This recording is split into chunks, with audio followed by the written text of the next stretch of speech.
તો ચાલો બાળકો, આજે આપણે પંખીના વિશે શીખીશું. તો આ ક્વિઝ છે, પંખીનું નામ છે અને તમને 4 ઓપ્શનમાંથી એક ઓપ્શન પિક કરવાનું છે. તો પંખી એટલે બર્ડ્સ. હવે આ પહેલું છે પોપટ.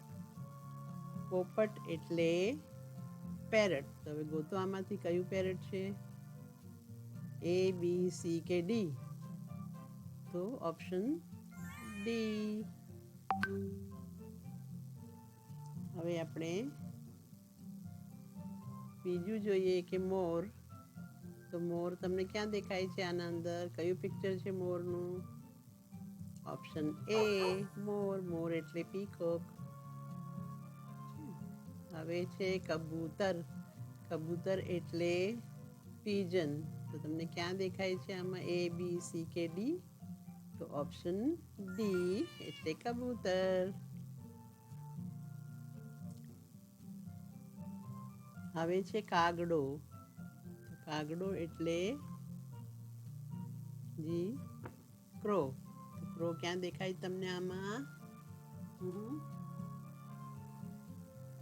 Option B correct. Good job. હવે છે નેક્સ્ટ કોયલ. કોયલ ક્યાં દેખાય છે તમને આમાં? કોયલ એક નાનું એવું બર્ડ હોય છે, ચકલી જેવું યા બ્લુ જેવું. તો આ છે કોયલ.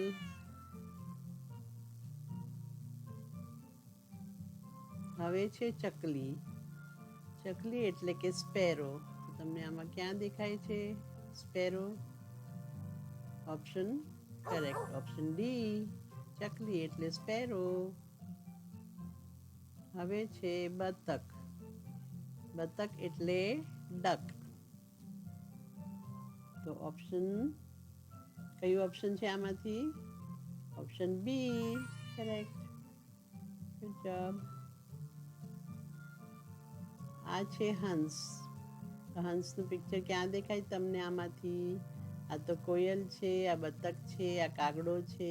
તો ઓપ્શન એ હંસ. હંસ એટલે કે શ્વાન. Option A. ઠીક છે. હવે છે બ્લુ બર્ડ. આ તો એના નામ પ્રમાણે બ્લુ બર્ડ છે. બ્લુ બર્ડ ક્યાં દેખાય છે બ્લુ કલરનું? બ્લુ એટલે કે વાદળી. વાદળી કલરનું બર્ડ આર્યું. Option B. હવે એક રહી ગયું છે બુલબુલ. બુલબુલ એટલે